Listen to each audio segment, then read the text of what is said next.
Digital India, digital India. नेता कैसा हो? नरेंद्र मोदी जैसा हो, नेता कैसा हो? नरेंद्र मोदी जैसा हो।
भारत माता की, भारत माता की,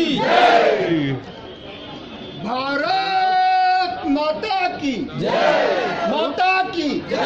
भारतीय जनता पार्टी, भारतीय जनता पार्टी।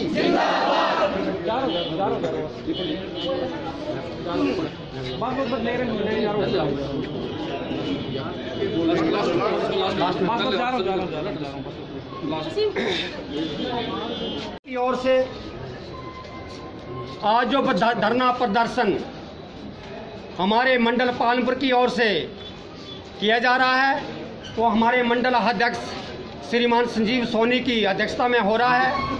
हमारे प्रदेश से लेकर के, जिला से लेकर के हमारे जो पदाधिकारी है वो यहाँ पे उनकी अगुवाई में आज हम भारतीय जनता पार्टी मंडल पालनपुर की ओर से एसडीएम महोदय के माध्यम से हमारे महामहिम राज्यपाल को ज्ञापन सौंपेंगे। ज्ञापन का विषय रहेगा कि आज जो हमारी हरेक पंचायतों में चुन करके आए प्रतिनिधि, वो प्रधान है या उप प्रधान है या वार्ड पंच है, उनके सभी को अधिकार को जो हिमाचल प्रदेश सरकार ने जो छीन करके रखा है। क्योंकि आज जो पंचायत, हमारी संसद पंचायत जो होती थी वो गांव की सेमी गवर्नमेंट होती थी और गांव के लोग सब मिलजुल करके वहां पर ग्राम सभा में जाते थे और अपने विकास के प्रति योजनाएं बनाते थे। जो आज योजना हमारी पंचायत में बनती थी उसमें 2 कदम बढ़ा करके नरेंद्र मोदी सरकार ने आपको 14वां वित्त आयोग का पैसा सीधा सेंटर, अपना सेंटर से लेकर के पंचायत को भेजा। और जैसे ही पंचायत को वो पैसा मिलने लगा, हमारी हिमाचल प्रदेश की सरकार गिड़गिड़ाती हुई वो मन मन में सोचने लगी कि हमारा हक वो छीन रहा है, अब क्यों न इसमें कोई प्रतिबंध लगा दे। तो भाई और बहनों, हमारी हिमाचल गवर्नमेंट की सरकार ने, वीरभद्र की सरकार ने पूरे पंचायतों के अधिकार को छीन करके रखा है और जो पंचायतों के प्रधान, वार्ड पंच, उप प्रधान बने हुए हैं उनकी पावर को छीन करके रखा है। आज पंचायतों के प्रधान एक सुपरवाइजर बन करके रह गए हैं। आज मैं इस बात को में जितने भी रुके कार्य पड़े हैं वो प्रारंभ हो सके। समिति सदस्य और जिला परिषद सदस्य जो चुन के आए हैं, लोगों ने उन्हें चुना है, उनको आज एक पैसा तक नहीं दिया जा रहा है।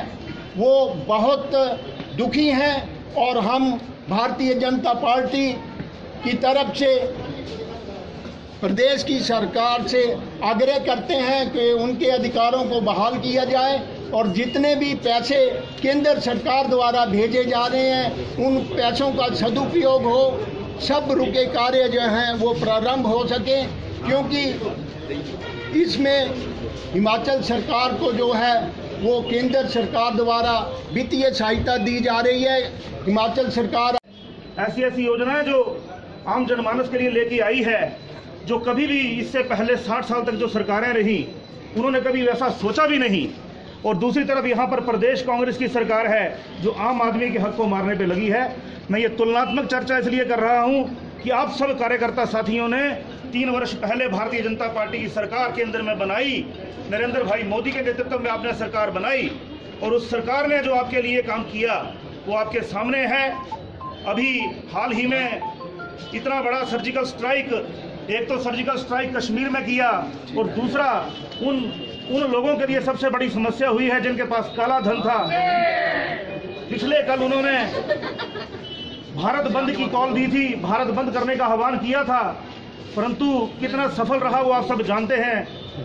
आम जनमानस ने इस मोदी जी के फैसले को मोहर लगाई है, और इस भारत बंद का जो था इसको असफल बनाने में आम जनमानस ने सहयोग किया है। कार्यकर्ता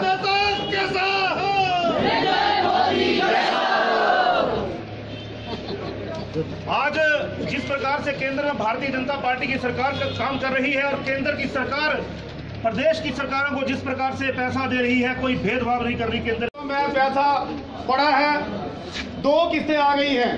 पहली किस्त लगभग 5, 6, 7 लाख आई थी, दूसरी भी इतनी ही है। तो मैं यहाँ पर वीरभद्र सरकार को ये बताना चाहता हूँ कि इस पैसे को ना खर्च देने से उसकी सरकार बचने वाली नहीं है। भाइयों बहनों, आने वाले समय में वीरभद्र सरकार का जो है वो जाना तय है। आज वीरभद्र जी कह रहे हैं कि मैं मुख्यमंत्री फिर बनूंगा। इतना भ्रष्टाचार करने के बाद ट्रेलर है, जितना आदरणीय विनय जी ने कहा, ये तो हम ट्रेलर दिखा रहे हैं। आने वाले समय में वीरभद्र सरकार को उखाड़, यहाँ पर ये कहते हैं कि मैंने मॉडल विधानसभा क्षेत्र बना दिया पालमपुर का। ये आप गांव में जाकर देखो। करके चिल्लाते हुए भारत के प्रधानमंत्री के साथ खड़े हैं। ये देश की हालात है, देश में किस तरह का वातावरण है, उसके विपरीत अगर हम अपने प्रदेश में देखें तो भ्रष्टाचार की पराकाष्ठा है। पंचायत प्रतिनिधियों के अधिकारों को छीना जा रहा है, छात्रों के अधिकारों को छीना जा रहा है, शिक्षा का व्यापारीकरण और शिक्षा को बर्बाद करने का काम किया जा रहा है। देश के हर वर्ग को, चाहे वो कर्मचारी हो, चाहे वो पेंशनर हो, चाहे वो मजदूर हो, हर किसी को तंग करने का काम इस प्रदेश में हो रहा है। इस तरह की सत्ता इस देश में, इस प्रदेश में चल रही। मित्रों, एक छोटी सी कहानी। प्रधानमंत्री श्री राजीव गांधी जी हुआ करते थे, उनकी टिप्पणी थी, क्योंकि हिंदुस्तान में शासन ही अधिकतर कांग्रेस का रहा है, और 1984 में राजीव गांधी ने टिप्पणी की थी कि दिल्ली दरबार, दिल्ली सरकार, केंद्र पंचायतों को 100 रुपया भेजता है तो आगे 25 रुपये ही पहुंच पाते हैं।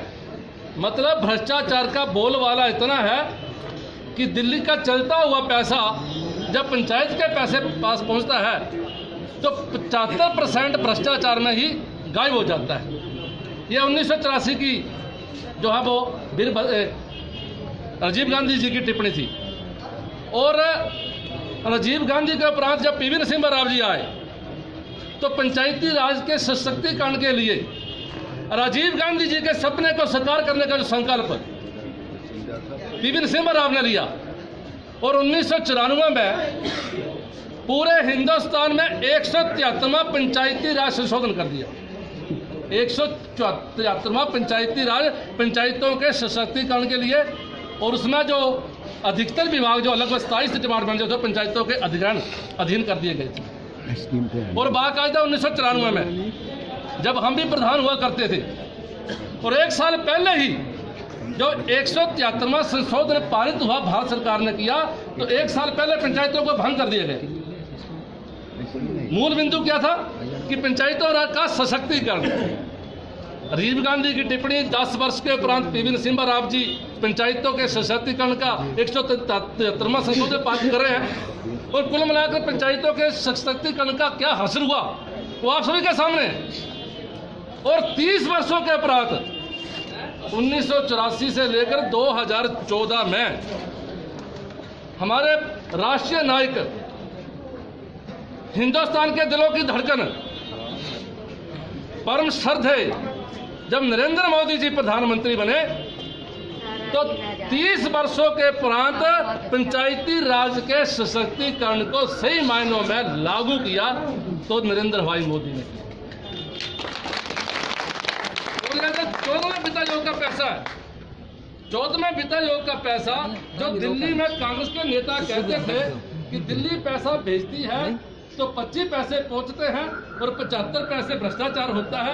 इन सारी बातों को ध्यान में रखते हुए नरेंद्र भाई मोदी ने उस भ्रष्टाचार को स्वतः ही खत्म करते हुए 14वें यहाँ पर ये कहते हैं कि मैंने मॉडल विधानसभा क्षेत्र बना दिया पालमपुर का, ये आप गाँव में जाकर देखो करके चिल्लाते हुए भारत के प्रधानमंत्री के साथ खड़े हैं। ये देश की हालात है, देश में किस तरह का वातावरण है, उसके विपरीत अगर हम अपने प्रदेश में देखें तो भ्रष्टाचार की पराकाष्ठा है। पंचायत प्रतिनिधियों के अधिकारों को छीना जा रहा है, छात्रों के अधिकारों को छीना जा रहा है, शिक्षा का व्यापारीकरण और शिक्षा को बर्बाद करने का काम किया जा रहा है। देश के हर वर्ग को, चाहे वो कर्मचारी हो, चाहे वो पेंशनर हो, चाहे वो मजदूर हो, हर किसी को तंग करने का काम इस प्रदेश में हो रहा है। इस तरह की सत्ता इस देश में, इस प्रदेश में चल रही।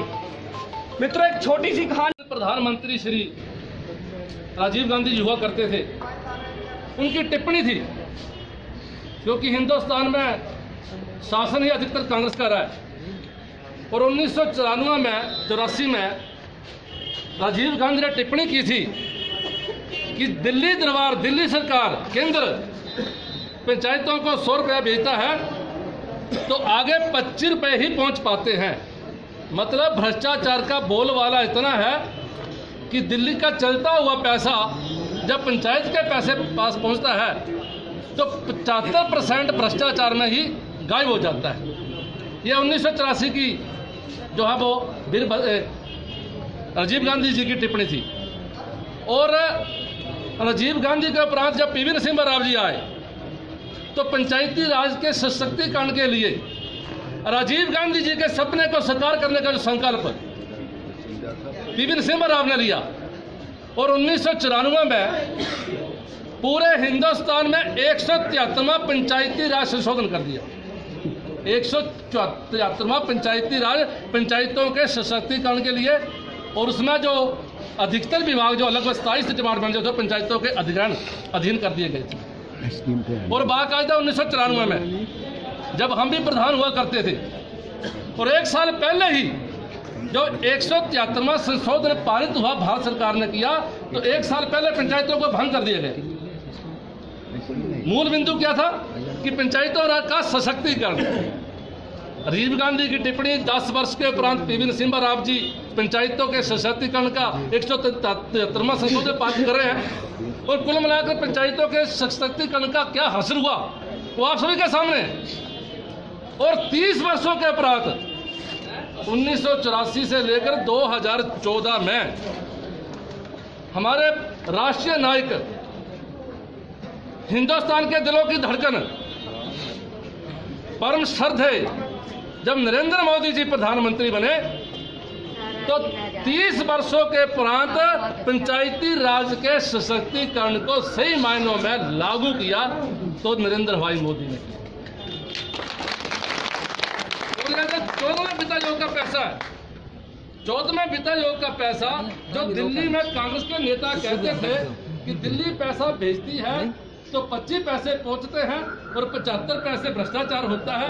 इन सारी बातों को ध्यान में रखते हुए नरेंद्र भाई मोदी ने उस भ्रष्टाचार को स्वतः ही खत्म करते हुए 14वें